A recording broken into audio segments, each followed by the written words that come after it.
Hey guys, I'm Dylan and this is Dylan. And today we're going to discuss the novel Catcher in the Rye by J.D. Salinger. J.D. was born in New York City on January 1st, 1919 into a wealthy family. In 1953, he moved to New York City and only published one more book before his death on January 27, 2010. He failed out of school and was sent to Pennsylvania by his parents. He was then drafted into World War II from 1942 until 1944, and after the war he was sent to a hospital as he was suffering from PTSD. This may have been what caused him to be so secluded from any outside activity later in his life. He then married Sylvia Welter, a half-German, half-French woman, while undergoing treatment. He found out 8 months later that she was a Gestapo informant during the war, which caused him to leave immediately and cut off all contact with her. Now we know he'd been writing The Catcher in the Rye since his army days, but his inspiration for it is still unknown. Once he moved to NYC, everything went downhill. He cut off from the public and almost entirely stopped publishing books. Catcher in the Rye was set after World War II and told the story of a young man and his journey through his teenage years. During this time of economic success following the Great Depression, many families were well off. This is proven by the privilege of the main character as he goes to a variety of public schools and has a large upper-class apartment in New York City. Speaking of schools, we have an open letter group.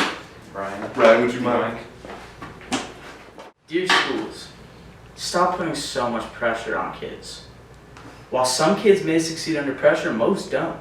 And it really can mess up a kid mentally. I mean, look at Holden. All throughout the story, his mental health had gotten the best of him. And the pressure caused by school certainly didn't help. Truly tragic, Brian. But back to the book. Our main man, J.D. His writing style for the book was meant to put the reader into Holden's mind, make us feel what he feels. He uses literary devices such as symbolism, irony, imagery, and foreshadowing to help us get into his mindset. The biggest examples of those in the book is Holden's red hunting hat, which he then gives to Phoebe, symbolizing him putting himself before others.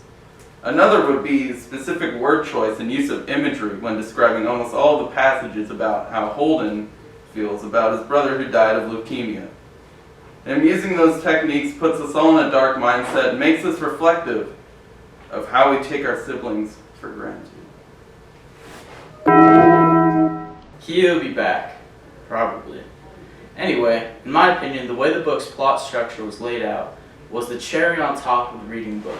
We can all agree that the reading isn't as fun as it used to be when we were kids. But JD made me feel like I was watching a movie.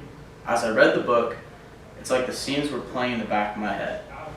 His use of the first person style and his overall flow and themes was just... Now, you're probably all on the edge of your seat wondering what we're all blabbing on about, so I'll let the boys break it down for you. Holden reveals that he is an arrest home and explains the reason he ended up there began with him being kicked out of Pensy Prep. Sorry, Holden. You've been officially expelled from Pensy Prep. Let's go. Who are you schooling with? Let's go. He went to Mr. Spencer's house, who was his favorite teacher at the school, and was lectured the entire time, which made him really upset. He then introduces us to Ackley and Stradlater. Holden does an English assignment for Stradlater while he goes on a date with Jane Gallagher, a girl Holden is very much interested in. Stradlater comes back from the date, and Holden starts asking him questions. This creates conflict, which leads to a fight. Hey, where you been, man? You know where I've been, dude. Didn't do anything stupid, did you? Even if I did, what are you gonna do? That's just not your girl, man.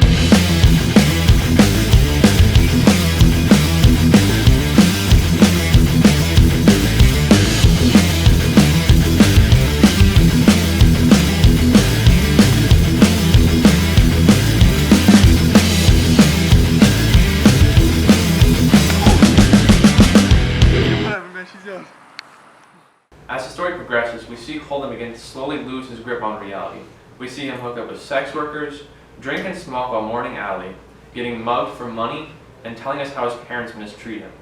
While getting breakfast, Holden encounters 2 nuns to whom he gives $10 for their cause.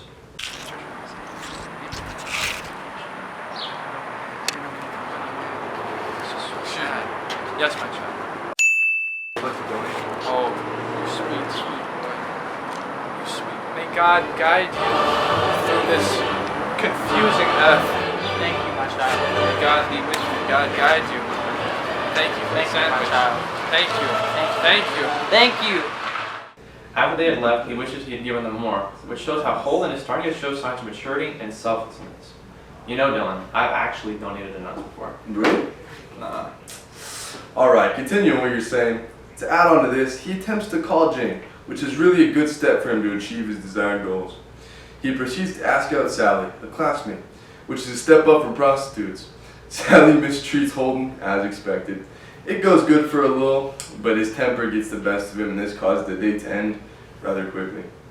Holden gets drunk and has the grand idea to go sneak into his family's apartment and see his little sister Phoebe. She calls him out on his flaws and says he has no direction, which makes him leave, which is reminiscent of the beginning of the book with Mr. Spencer. He calls an old teacher by the name of Mr. Antolini, and he gets invited to stay the night. After a night of soul searching, Holden gets tired and goes to bed, but is woken up in a very unusual fashion. Mr. Antolini, what are you doing? Wait, What are I you can. doing?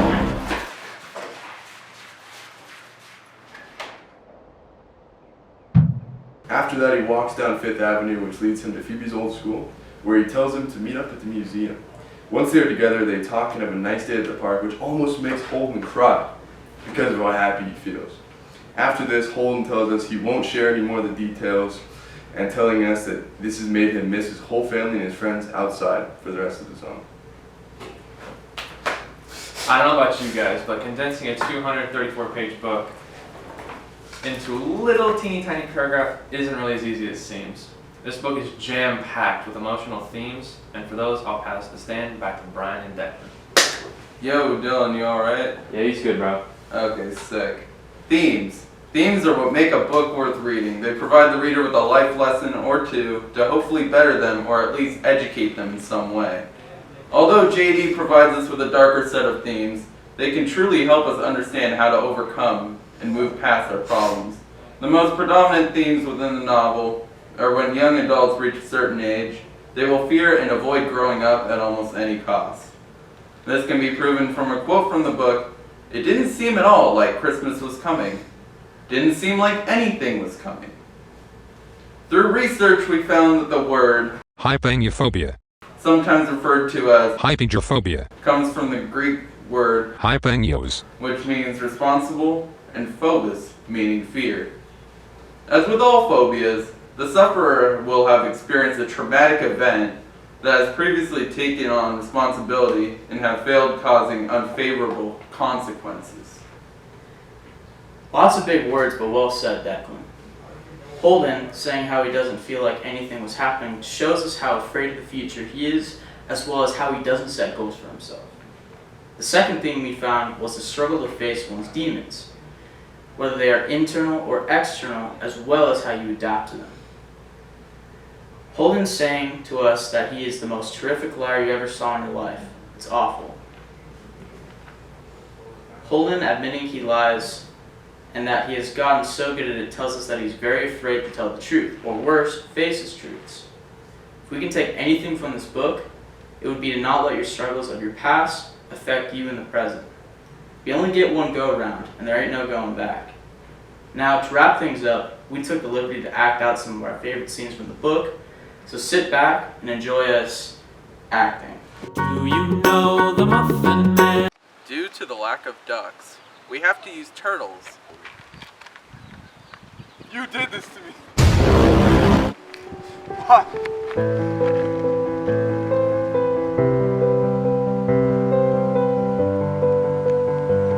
It's all your fault.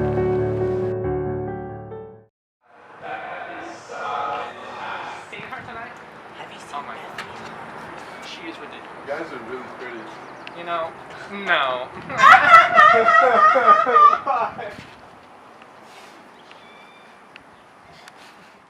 I'm Dylan, I'm Dylan. I'm Dylan. And I'm Dylan, Wait, no, I'm Brian. and I'm actually Declan. and We Hope, You, enjoyed. the show. folks. Let's go. Let's go. Let's go. Let's go.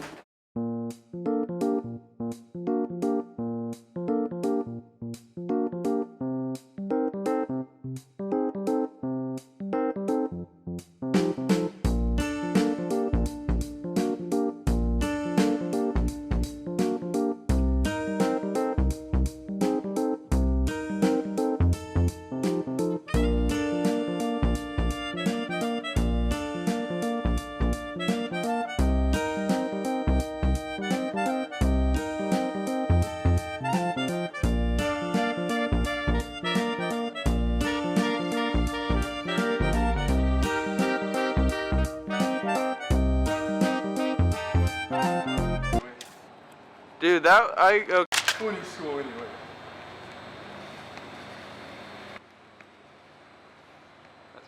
Okay, that was not focused at all. Okay, that was horrible. This lens is like too hard to focus. Okay, then get that. Excuse me. Don't take the sandwich, Brian! Be with you, thank God. Be with you. Here, my sister, you may have the sandwich to feast on. This money will help the church rebuild. Thank you. May God be with you. May God be with you. May God be with you. May God be with you. May God be with you. Wait, actually that. Yeah? Yeah? Yeah. Alright. Always. It's just Try to block that, man. I send it. We good? Hey guys, I'm Dylan. This is Dylan, and today we're gonna discuss. Have it like real New York. Hey guys, I'm Dylan, and I have osteoporosis. And today we're gonna discuss the novel Catcher in the Rye. Blah blah blah blah. Was Dylan good? Yeah, he's right, bro. Alright, chill. What the hell did I say? Oh, okay. I'm just gonna. Okay. I do. Take 59. Take 7. 3, 2, 1. Before we start anything. Now we're all in. Stop the cap. Oh. Alright. 2, 1. Ready? 3, 2. Wait, no. I'm Brian. And I'm Declan. And we Yeah, hope we all you Enjoy the show. Let's go. We don't need to say any all. I'm Dylan. I'm done. I'm Dylan. And I'm Dylan. Wait, no, I'm Brian. And I'm actually Declan. And. Wait, oh no. Dude, this Alright, is too okay, complicated. No, we got no. It's fine. It's fine. I'm Dylan. And I'm done. And I'm Dylan.